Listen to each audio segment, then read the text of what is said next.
Coming up today on Public Eye News, Northern Michigan University hosted a diversity conference, and Marquette Township Board of Trustees is considering building an underpass. Victor will have a look at the cool down expected in our forecast, and Dylan Ranget will take a look at the Green Bay Packers' surprising new hire. Hi, I'm Jillian Wormlinger. And I'm Mason Wallace. Welcome to Public Eye News.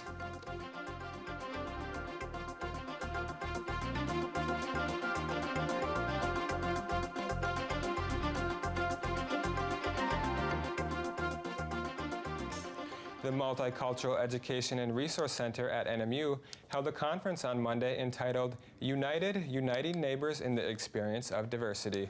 Professor Joe Grimm spoke of Michigan State University's book series, Bias Busters, as it looks into answering questions about different cultural groups. Professor Grimm says that his best advice is to simply ask questions rather than make assumptions of someone's culture. And informational meetings were held for advocates of the Hope House Homeless Shelter. Marquette and Iron Mountain Shelter representatives addressed concerns that the shelter would bring outsiders rather than helping the locals. Hope House President John Naimala said, quote, 87 to 89% of the people staying in Marquette, Escanaba, and Iron Mountain are actually from the local community, end quote. The Hope House is also looking for churches and volunteers for their program.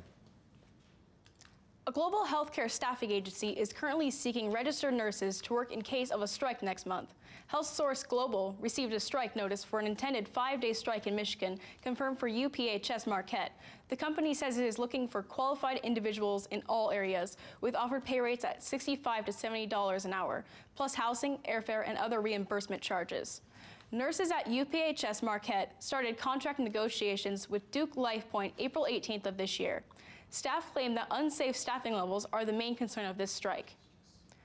The Marquette Board of Trustees received the update about a planned tunnel under US 41 during a meeting last night.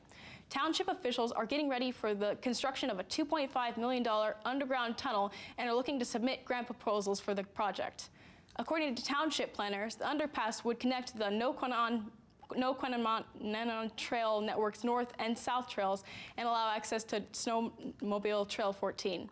This construction also includes a roundabout at the Walmart intersection and extending the grass median out to the Brickyard Road intersection, which would also become a roundabout.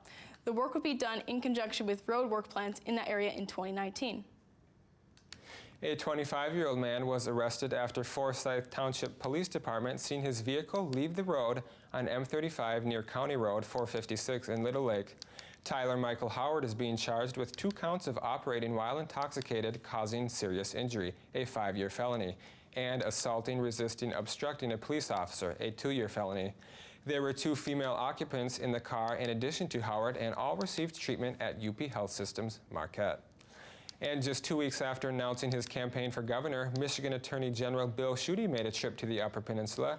Schuette toured Superior Extrusion Incorporated in K.I. Sawyer and discussed measures needed to help small businesses. Schuette said, quote, "We need Michigan to be a growth state, a paycheck state, and a job state," end quote.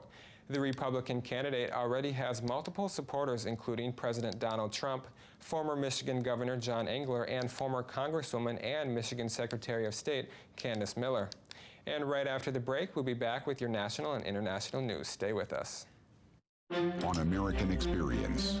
Edison thought he was the best inventive brain around. He was self-taught, very competitive, maniacally focused.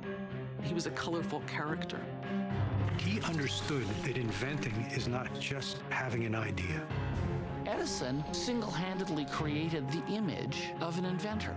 Edison on American Experience.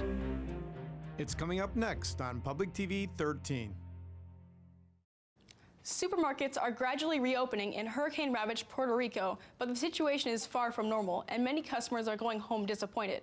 Most food stores and restaurants remain closed. That is largely because power is out for most of the island, and few have generators or enough diesel to power them. The shops that were open Monday had long lines outside and vast empty shelves where they once held milk, meat, and other perishables. Drinking water was nowhere to be found. The fact that some stores and restaurants have reopened for the first time since Category 4, Hurricane Maria roared across the island September 20th, is welcome in a place where nearly everyone has no power and more than half the people don't have water. Most people are using cash sparingly since that is also in short supply, and credit card transactions aren't being processed at all places. Senate Republicans' latest effort to replace and repeal Obamacare appears to be dead. Today they'll meet in a closed session to decide what to do next. Weijia Zhang has the latest from Capitol Hill. President Trump slammed Republican holdouts who opposed the GOP health care bill, acknowledging it may not pass this week as planned. At some point, there will be a repeal and replace, but we'll see whether or not that point is now or will it be shortly thereafter. But we are disappointed in certain so-called Republicans. On Monday, at least 4 GOP senators said they could not support the revision to the Graham-Cassidy proposal, effectively killing it. Senator Susan Collins of Maine joined Senators John McCain, Rand Paul, and Ted Cruz. Collins pointed to the bill's massive cuts to Medicaid. It would have changed the program in a way that would have put health care at risk for some of our most vulnerable citizens. Now the big question is whether the Senate will still hold a vote, even though it appears the bill will be defeated. House Speaker Paul Ryan said he's disappointed the Senate failed to deliver. Yes, we're a little frustrated that the Senate has not acted on a seminal promise, health care, which, by the way, Obamacare is collapsing. Democrats vowed to continue their fight to keep Obamacare. The people on the other side are treating this like some kind of political chess game. This is people's lives. Republicans have until Saturday to gather the 51 votes they need to pass the legislation before a rule allowing a simple majority expires. Weijia Zhang, CBS News, Capitol Hill. According to military analysis, North Korea does not have the capability or intent to attack U.S. bombers and fighter jets, despite top diplomats in the country saying they have every right to do so. As President Trump hardens his stance on North Korea's nuclear program, they recently released a propaganda video showing U.S. warplanes and an aircraft being destroyed. In a speech last week at the United Nations General Assembly, Trump said the United States would totally destroy North Korea if provoked.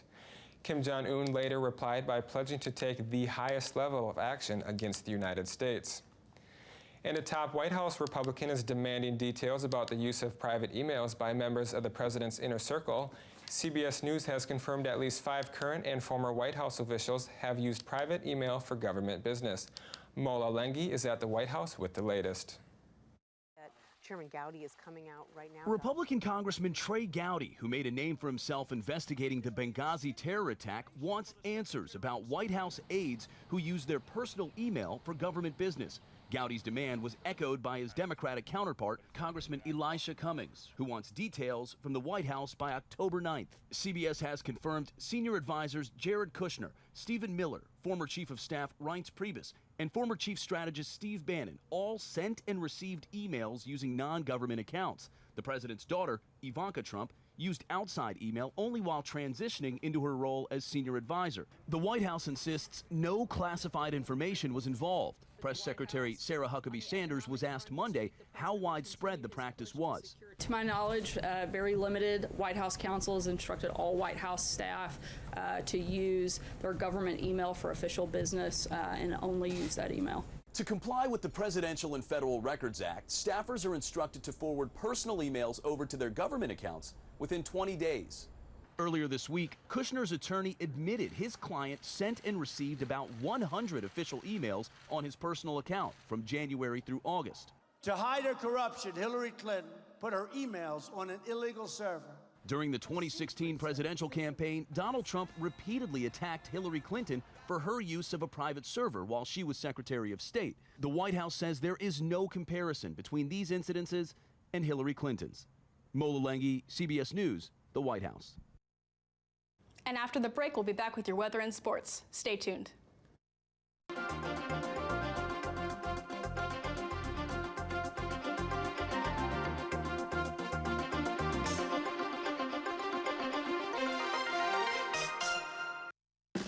Next time on the Vietnam War. Morale just could not have been worse. Nobody wanted to go. A new American president inherits an increasingly unpopular war. The only thing that's important to the American people is how many American kids died. And at Kent State, a protest turns deadly. If we could kill our own students, what had happened to our country. When the Vietnam War continues.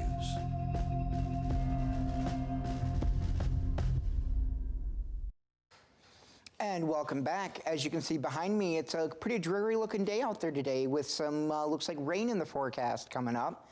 And looking at your current temperatures, right now it is cloudy with a temperature of about 65 here in Marquette.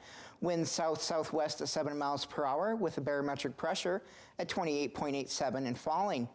And looking at tonight, we're going to have some cloudies with some showers early on with a low of 50 with winds in west-northwest at 12 miles per hour.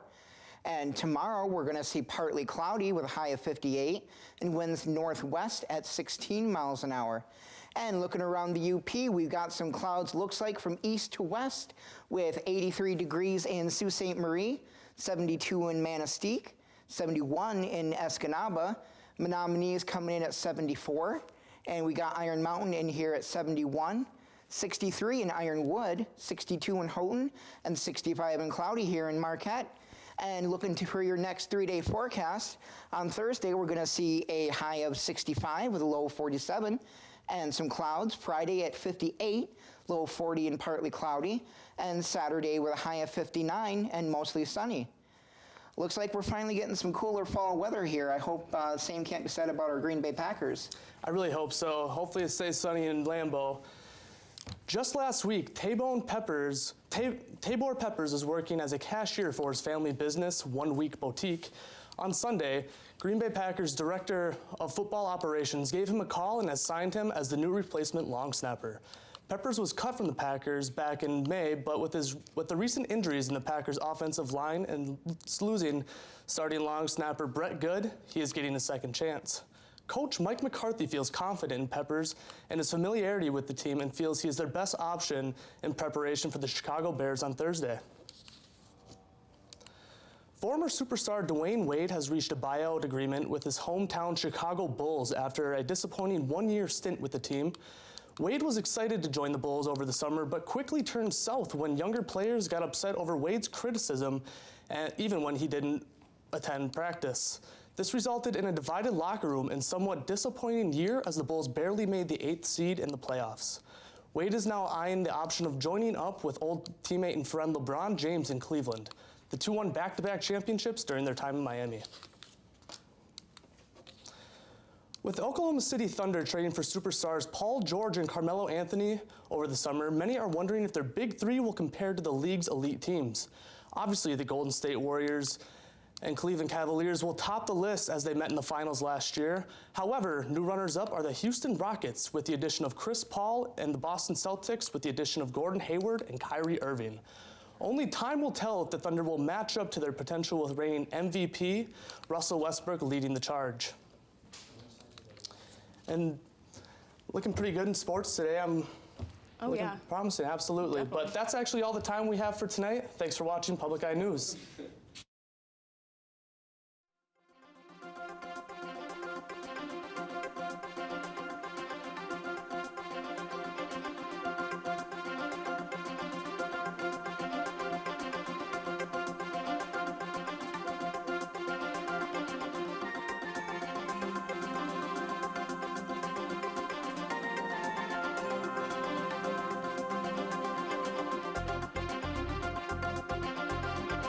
The preceding program was produced in studios located in the Edgar L. Hardin Learning Resources Center by WNMU-TV, Northern Michigan University Public Television.